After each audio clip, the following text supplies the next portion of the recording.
Hello' friends, আজি এখন নীলা মিক্স পাত লৈছোঁ উকা। এইখনত ৰিবন দি কৰা হ'ব। ইয়াৰ প্ৰথমতে পেঞ্চিল দি আঁকা হৈছে ফুলটো, মানে ডিজাইনটো, আৰু এতিয়া কৰি থকা হৈছে এনেদৰে। প্ৰথমতে ফুলটো পেঞ্চিলেৰে আঁকি ল'লে পিছত মানে ৰিবন দি কৰাত বহুত সুবিধা হয়, তৎক্ষণাত হয়।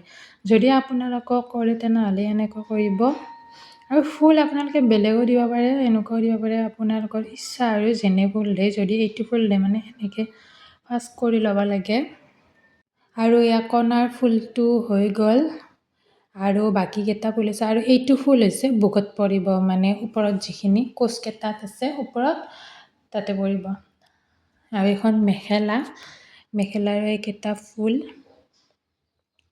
এয়া ফাইনেলি কমপ্লিট হৈ গ'ল। এইখন চাদৰ আৰু ইয়াৰ চাৰিওফালে সৰু সৰু ফুল দিয়া হৈছে, আৰু এইটো ফুল বুকুত পৰিব। আৰু এইখন মেখেলা। যদি আপোনালোকক লাগে কণ্টেক্ট কৰিব পাৰে। ভিডিঅ'টো ইমানখিনিয়ে আছিল, আৰু যদি আপোনালোকৰ ভাল লাগিল লাইক কমেণ্ট শ্বেয়াৰ কৰি দিব।